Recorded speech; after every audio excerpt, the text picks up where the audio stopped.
I love love. I have always loved love. I think we all really love to be loved. We like to be appreciated. We like to feel good. And I think on a day like Valentine's Day, it brings out a lot of stress because it highlights all the aspects of where we're not being loved. And so I know that it's a day that brings more chaos and I think sadness, and it actually brings love. And I think that before it used to bring me a lot of sadness, so I understand that part of it.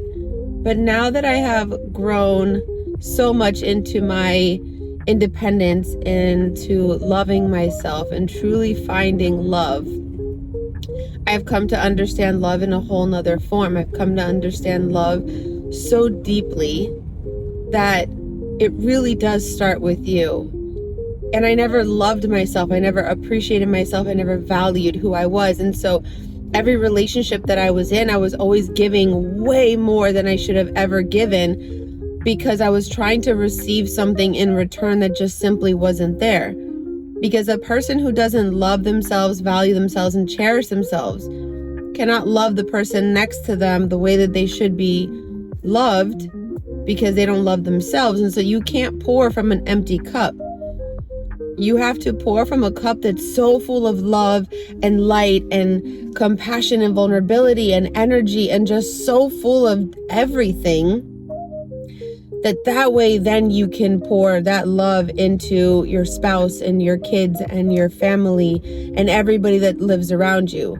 But that love first has to come from inside of you, because again, you can't pour from an empty cup. You have to pour from a cup that's full of love and light.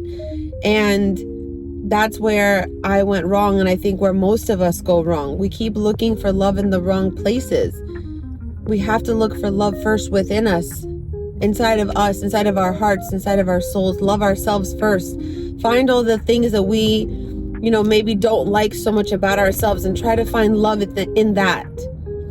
And if you can find love in the things that maybe are the things that you don't so much like about yourself, then you can try to find another person who loves themselves that same way. And then in that conscious awareness of love, you can love each other. Because you're not looking for completion from the other person.